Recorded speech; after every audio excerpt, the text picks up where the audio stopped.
안녕하세요. 정유한 목사입니다. 9월 3일 말씀 묵상 함께 하겠습니다. 열왕기하 2장 1절에서 14절의 말씀입니다. 북이스라엘의 대표적인 선지자는 엘리야입니다. 아합 왕 때에 하나님이 부르신 선지자 엘리야는 아합 왕의 때에 3년 6개월의 가뭄 때에도 하나님의 쓰임을 받아 하나님의 뜻을 전달하였고, 바알과 세라의 850명의 선지자들과의 대결을 한 사건을 통해서도 이스라엘 가운데 하나님의 하나님 되심을 강하게 드러내는 선지자로서 쓰임 받았습니다.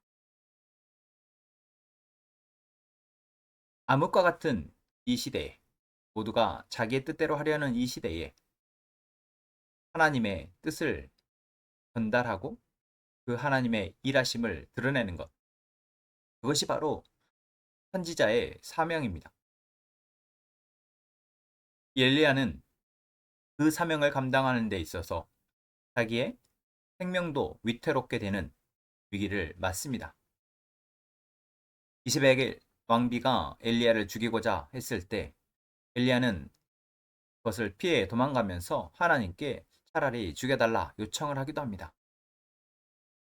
그것이 죄로 가득한 세상 속에서 하나님의 대행자로서, 하나님의 선지자로서 삶을 살아가는 사람들의 어려움입니다.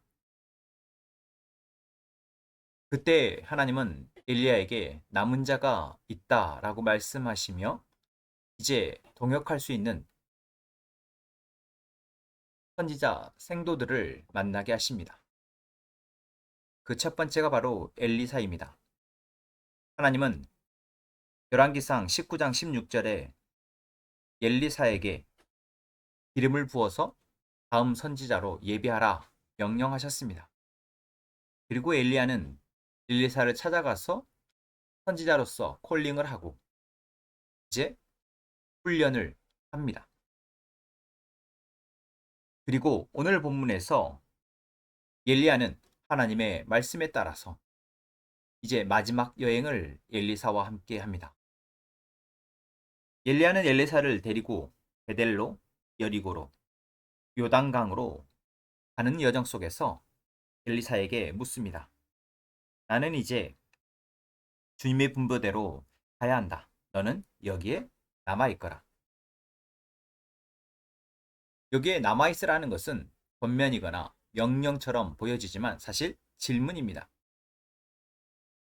하나님의 뜻을 쫓아 나아가는 선지자로서의 엘리사의 각오와 결단을 바라보는 것이죠. 엘리사는 나는 결코 스승님을 떠나지 않겠습니다. 라고 말을 하며 끝까지 엘리야를 쫓아갑니다. 가는 곳곳마다 여러 사관생도들이, 선지자 훈련생들이 엘리사에게 엘리야 께서 이제 하나님께 하늘로 올라간다 라고 합니다. 라고 했을 때 엘리사는 흔들리지 않고 끝까지 엘리야를 쫓아갑니다. 그리고 요단강에서 50명의 훈련생들이 요단강에 멈춰 섰을 때도 엘리사는 끝까지 엘리야를 따라가 엘리야가 겉옷으로 요단강을 가르고 하나님이 엘리야를 회오리 바람에 싣고 하늘로 데려가실 때 그것을 직접 지켜봅니다. 이 과정을 왜 하나님은 하게 하셨을까요? 처음 하나님이 엘리사를 불렀을 때 다른 선지자들과 다르게 그 콜링의 과정을 보게 하십니다. 그리고 다시 이제 남겨진 엘리사가 엘리야의 사명을 그대로 이어받게 하실 때도 하나님은 이러한 과정을 통해서 엘리사의 믿음을 확인하십니다. 왜 이것이 필요합니까? 이 시대가 그만큼 악하기 때문입니다. 이 시대 속에서 하나님의 선지자의 역할을 감당하는 것이 그토록 쉽지 않기 때문입니다. 하나님의 강력한 능력으로 엘리야는 왕도 두려워하는 선지자의 역할을 감당하였지만 그럼에도 불구하고 아합 왕은 하나님의 길에서 벗어나서 우상을 숭배하였고 자기의 의를 자기의 힘으로 나라를 다스리려다 결국 비참하게 죽음을 맞이하지 않습니까? 힘이 있어도 지혜가 있어도 그것이 통하지 않는 것처럼 보이는 시대가 바로 이러한 시대입니다. 그러한 시대 속에서 선지자의 역할을 감당하는 것, 하나님의 맡기신 사명을 끝까지 완수하는 것, 그것이 하나님이 바라시고 원하시는 모습입니다. 오늘 우리에게도 하나님은 이처럼 매 순간마다 우리에게 묻고 계신지도 모르겠습니다. 내가 저기까지 가려 하는데 너는 여기에 머물러도 좋다. 지금 하고 있는 것에서 멈추어도 괜찮다. 하나님이 그렇게 우리에게 말씀하시는 것처럼 들려지면 우리는 아, 그렇군요. 여기까지군요. 라고 생각하고 안심하고 멈춰버릴 수도 있습니다.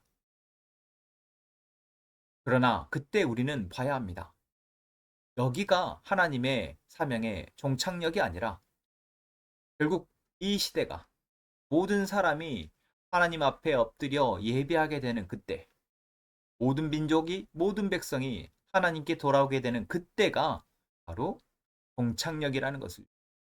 그렇게 우리는 아, 지금 내 모습, 지금 내가 하고 있는 일에 안주하는 것이 아니라 끝까지 하나님의 말씀을 붙들고 가는 저희가 되어야 할 것입니다. 엘리사는 엘리야의 말을 듣고서도 끝까지 엘리야를 따라갑니다. 그리고 엘리야가 무엇을 하여 주길 원하느냐라고 했을 때 갑절의 은혜를 주시길 원합니다. 이 말은 곧 엘리야 선지자가 감당했던 그 일을 자신이 감당할 수 있게 되기를 요청합니다. 그리고 이 바램대로, 이 기도대로 엘리사는 엘리야 이후에 북이스라엘의 하나님의 선지자로서 그 역할을 충실히 감당하게 됩니다. 실제로 성경에 기록되어진 엘리사의 여러 에피소드들은 엘리야의 사건보다 더 많이 기술되어져 있습니다. 오늘 우리에게 하나님은 엘리야와 엘리사와 같은 사명을 맡기신다 한다면 여러분 어떻게 생각되어지십니까? 너무 버겁고 할 수 없는 일이다 생각될 수 있습니다. 그러나 엘리야도 엘리사도 그러한 재능이 있거나 그러한 능력이 있어서 이 일을 감당한 것이 아니라 하나님이 부르셨다는 그 부르심의 소명에 충실하였고 끝까지 그 소명을 붙들고 가는 그 진실한 마음이 있었고 하나님은 그것을 사용하신 것입니다. 오늘 우리에게도 하나님은 하나님의 부르심을 보게 하십니다. 하나님 우리를 부르셨고 이제 끝까지 하나님이 하시고자 하는 그 일에 사명자로서 감당할 수 있는 진실한 마음이 있기를 하나님은 기대하십니다. 오늘 그것을 위해서 정말 내 안에 있는 내면을 들여다보고 정말 나는 무엇을 바라고 무엇을 위해서 살아가고 있는지 돌아보며 이제 하나님 앞에 기도하는 저희가 되기를 소망합니다. 기도하겠습니다. 하나님, 하나님은 이 시대 속에서 우리를 부르셨습니다.